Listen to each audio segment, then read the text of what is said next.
રાજકોટ શહેરમાં લાંબા સમયથી આતંક મચાવનાર ઓડિયા ગેંગ વિરુદ્ધ હવે કડક કાર્યવાહી કરવામાં આવી છે। પોલીસ દ્વારા ઓડિયા ગેંગ સામે ગુસ્સીટોક હેઠળ કેસ દાખલ કરવામાં આવ્યો છે। આ ગેંગ છેલ્લા ઘણા વર્ષોથી શહેરમાં ખૂનની કોશિશ, લૂંટફાટ તેમજ સરકારી અધિકારીઓ પર હુમલા સહિત કુલ 34 ગંભીર ગુનાઓને અંજામ આપી ચૂકી છે।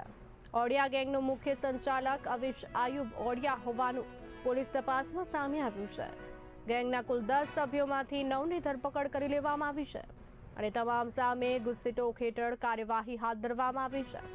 મુખ્ય સૂત્રધાર અવેશ ઓડિયા હાલ પાસા હેઠળ જેલમાં હોવાથી તેનું કસ્ટડી રિમાન્ડ મેળવી તેની સામે પણ ગુસ્સીટોક દાખલ કરવાની પ્રક્રિયા હાથ ધરાશે।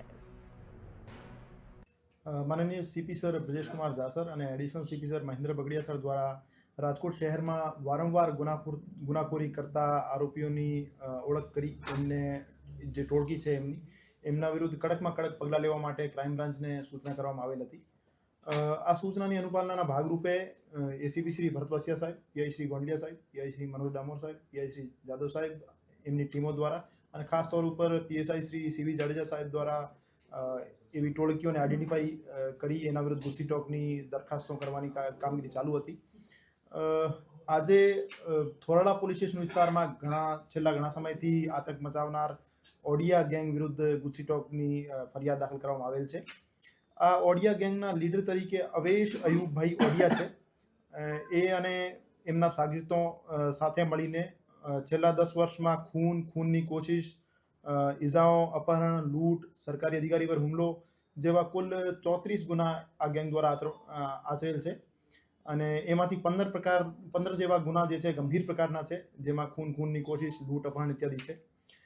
કુલ 10 પૈકી અરબાજ, સબીર, ઇમ્તિયાજ, અનીશ, શાહિદ સહિત 9 આરોપીઓ ક્રાઇમ બ્રાન્ચ દ્વારા સગંજામાં લઈ લેવામાં આવેલ છે અને એક જે આરોપી એનો ગેંગ લીડર છે અવેશ અયુબભાઈ ઓડિયા, એ પાસામાં જેલ હવાલે ઓલરેડી છે, તો એની કસ્ટડી મેળવી લેવામાં આવશે અને આ તમામ આરોપીઓની જે ગેરકાયદેસર પ્રવૃત્તિઓથી જે અર્જિત મિલકત છે એમની તપાસ થશે અને એને ટાંચમાં લેવાની કાર્યવાહી કરવામાં આવશે।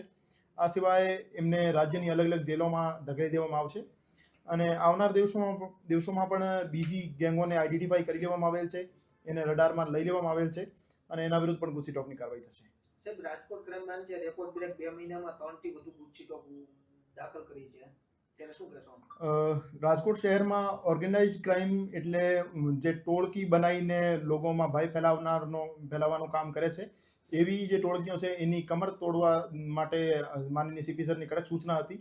તો છેલ્લા 2 મહિનામાં કુલ 4 જીસીટીઓસી ના ગુના દાખલ કરી દેવામાં આવેલ છે અને આવનાર દિવસોમાં પણ જે વારંવાર ગુનાખોરી કરતી ટોળકીઓ છે એના વિરુદ્ધ જીસીટીઓસી કરવાની તૈયારી ક્રાઇમ બ્રાન્ચ દ્વારા કરી લેવામાં આવેલ છે। સાહેબ, આ ગેંગની મુખ્ય પ્રવૃત્તિ શું હતી? કોઈ બિઝનેસ કરતા હતા કે કોઈ લૂંટફાટ કે એવી રીતે શું?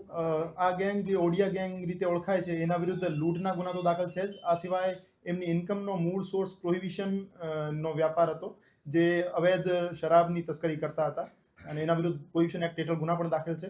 પર હવે જે ગેરકાયદેસર પ્રવૃત્તિઓથી ઉપજાવેલ મિલકતો છે એમની એ ટાંચમાં